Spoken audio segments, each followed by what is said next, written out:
Who is Boba Fett? When we first see Boba Fett in The Empire Strikes Back, we aren't meant to know much about him. He's a mysterious character with little screen time and fewer spoken lines. And he's meant to be a throwaway character. Yet, he captured audiences and quickly became a fan favorite. In Return of the Jedi, we actually see him in action, just before he is clumsily bumped in the giant sand spiky booty hole mouth thing. This time, he only has one spoken word. Ah! What a disappointing end to such a cool looking character. But it remained. We had no idea who he even was, other than a bounty hunter. Well, now we know. I'll be talking about the story of Boba Fett today on Star Wars Fanatic.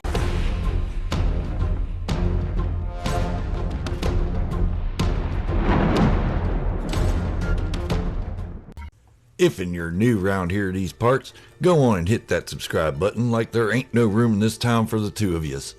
And turn on notifications to stay up to date on all my Boba Fett, Mandalorian, and general Star Wars content. Also, pull the like button's finger to show your love for what I do here. Now, let's get on with today's topic. Today is August 20th, Boba Fett Friday. And with this first self-imposed day of observation, we'll be talking about the history of Boba Fett. Sure, we all know he was a clone of Jango Fett and raised by Jango for about 10 years of his life, until Jango had his head lopped off by the evil Mace Windu. But seriously, all joking aside, there is so much more to Boba Fett than that. And today we will get into just what made Boba Fett the best bounty hunter in the galaxy. But to understand Boba Fett as a bounty hunter, we should go all the way back to Boba Fett's biological grandfather, the journeyman protector of Concord Dawn. All of this is important in understanding Boba Fett because most of it has been made truth or canon by the second season of the Mandalorian series on Disney+. Jango Fett, his mother, his father, and his sister Arla all lived on a farm on Concord Dawn. Jango's father was recently appointed the journeyman protector of the planet, a kind of sheriff. There was also a new Mandalore, or leader of the Mandalorian people, Jaster Mereel. But during this time, there was a type of three-way civil war going on for the control of the Mandalorian sector. The true Mandalorians, led by Jaster Mereel, believed in reform. That reform meant that Mandalorians would no longer be conquerors of other worlds, but they would keep their warrior traditions that had been passed down for centuries. Taking on private security, bounty hunting, and acting as hired guns would be acceptable, so long as they only did the job they were paid to do. Jaster Mereel created a canon of honor that would coincide with the Mandalorian Rezilnari, which detailed a Mandalorian's actions and how they should conduct themselves through priorities of family, honor, duty, and loyalty to their clan. The Death Watch was a faction led by Tor Vizsla during the Civil War that would disagree with Jaster Mereel. They believed Mandalorians should conduct themselves as they have been since the Taum settled the Mandalorian sector centuries before. They believed in conquest and assimilation of other cultures into the Mandalorian way. Basically, they were just warriors, but also warmongers. The third faction were the New Mandalorians. This was a pacifist group that believed war and the warrior ways of any kind had brought enough destruction to the Mandalorian people and their way of life. This group believed in politics and diplomacy. Their leader was Duke Adonai Kryze. We would later get to know his older daughter, Duchess Satine Kryze, who led the New Mandalorians after her father's death, and his younger daughter, Bo-Katan Kryze. Bo-Katan sided with Death Watch later, and even later formed the Night Owls. I'm sure you all know her from the Clone Wars, Star Wars Rebels, and The Mandalorian, so I won't get into that too much. The pacifists didn't fight much during the Civil War, though. They took control of Mandalore, while Death Watch and the true Mandalorians were off fighting on other worlds. The other two factions, Death Watch and the true Mandalorians, were mostly evenly matched. Okay, that's the story of the three factions of the Mandalorian Civil War. During this war, a battle extended to Concord Dawn, in particular, the Fett farm that Jango and his family lived on. Jaster Mereel and his warriors were being chased, and Jango's father helped them briefly. After Jaster and his group left the care of the Fetts, Tor Vizsla and his men showed up. He knew they had helped Jaster. Vizsla killed Jango's father and mother and took his sister captive. Jango managed to escape into the fields of the farm and ran into Jaster Muriel and his men. Being the Mandalorian way, Jaster recognized that Jango was orphaned and took him under his wing as his own son, adopting Jango Fett into the true Mandalorian code. Jango was taught the Res Ilnari and the Canons of Honor. He was trained as a skilled warrior, and as he grew, he would take on bounty hunting missions during the Civil War, in between battles, of course. During a rescue mission on Cortus 6, it became apparent that they weren't there to rescue a security force on the planet, but rather Death Watch had set a trap for the true Mandalorians. During the battle, Jaster Muriel was killed, and he left Jango Fett as his successor to the title of Mandalore. This left Jango as the leader of the Mandalorian people, even though he was locked in battles away from Mandalore itself. He was respected by his men and followed his adoptive father's teachings closely.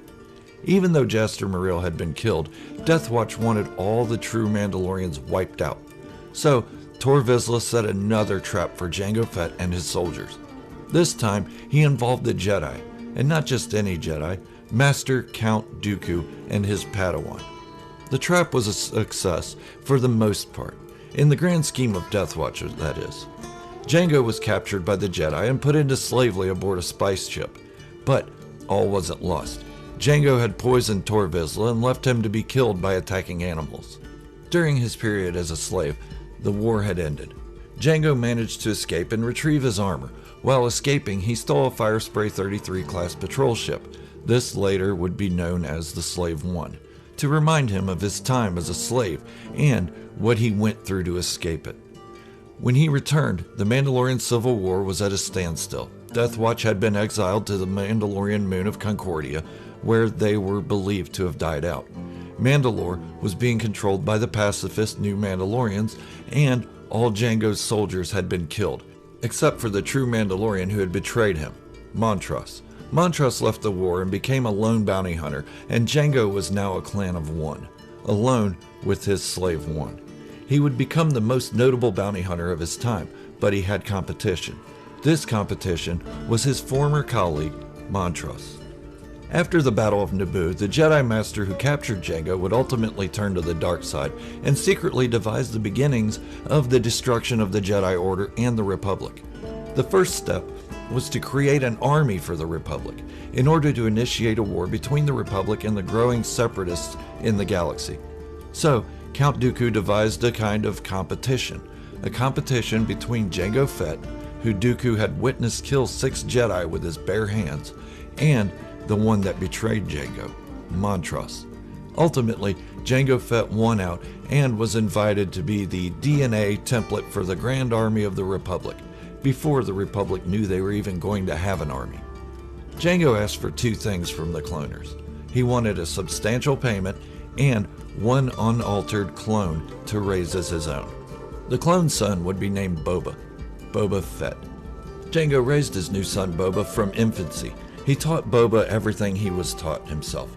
He was trained in combat, bounty hunting, and more importantly, the Res Ilnari and Canons of Honor that had been taught to him by his mentor, Jaster Muriel.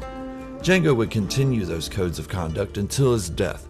Even though he was cut off from Mandalorian society, he would still conduct himself as a true Mandalorian, and he expected the same of his clone son Boba.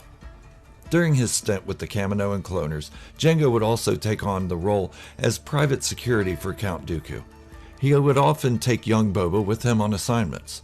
It was one of these assignments that would prove to be the end of the father-son team.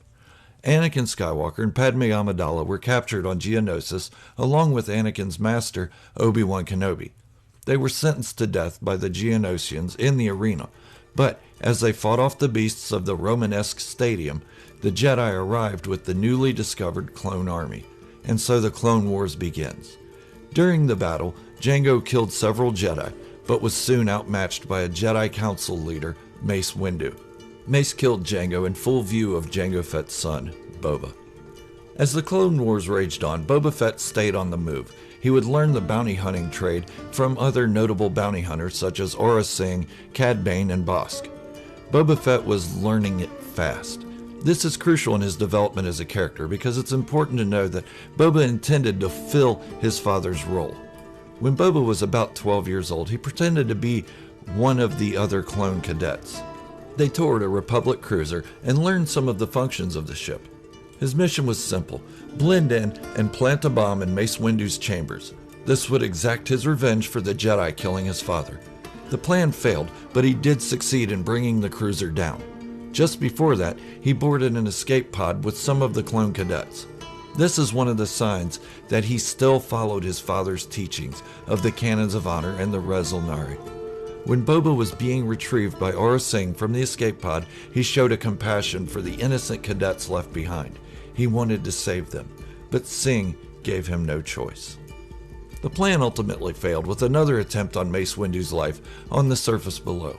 When he was being arrested, he told Mace Windu, "I know I've done wrong, but I will never forgive you for killing my father." This is another sign of remorse for innocent lives lost from his actions. Another sign that he followed the teachings of Jango Fett and the true Mandalorian ways. Boba would eventually escape prison with the help of Cad Bane and others, then go on to continue learning the bounty hunting trade. During the Clone Wars, he would become skilled at it, and even lead his own group of bounty hunters with Bossk and Dengar, and eventually retrieve his father's armor that had been left to him, along with the Slave One. During an altercation with Cad Bane, Boba attempted to save innocent villagers from the mature Bane. It ended in a duel where both shot each other in the head, and Boba got his iconic dent. After this incident, Boba Fett would go off on his own, just as his father had done before him. He would also become the most successful and feared bounty hunter in the galaxy, just as his father before him. During the Imperial reign of the galaxy, Boba would take on high-paid jobs, including a retainer to Darth Vader himself. He was nothing but successful for the Sith Lord. Boba was the one to find Luke Skywalker after the destruction of the first Death Star and report his name to Darth Vader, in turn inadvertently telling Darth Vader that his son did not die in childbirth. The last mission Boba Fett performed for Darth Vader was the beginning of his own disappearance. He successfully tracked down Han Solo and the Millennium Falcon to Cloud City. Boba eventually gained control of the frozen smuggler and transported him to Tatooine for a price that Jabba the Hutt had on Solo's head. Later, Solo's friends arrive and begin rescuing Han. In the battle over the Sarlacc pit, clumsy Han Solo bumped into Boba, sending him falling out of control into the mouth of the Sarlacc. Believed to be dead, Boba re-emerges 5 years later to retrieve his armor and helps Din Djarin rescue Grogu, or Baby Yoda if you prefer.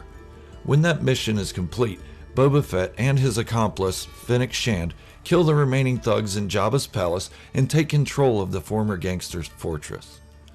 Okay, that brings us up to the current timeline. In December, the next chapter of Boba Fett's life will unfold in the Disney Plus series, The Book of Boba Fett. For a character that began as a throwaway, with no intentions of a backstory, he has become complex and even more intriguing than he was. There isn't just canon material about him, but there's a whole list of legend stories wrote about him as well. Even though he seems changed now, I'm sure this isn't the end of his story as a Mandalorian and a scoundrel. So, stay tuned to this channel as I update with new Boba Fett adventures as they come available. But what is your favorite Boba Fett moment? Is he even one of your favorite characters? If not, let me know in the comments below who your favorite character is. I'd love to talk about the most famous bounty hunter in the galaxy and my favorite Star Wars character, but I will talk about other characters as well. You could also leave a comment as to a video you'd like to see me make. But that's all I have for this Boba Fett Friday. I'll see you Saturday at 10 a.m. Eastern United States time for a live stream and Q&A. Thank you for watching, and remember, this is the way. The only way.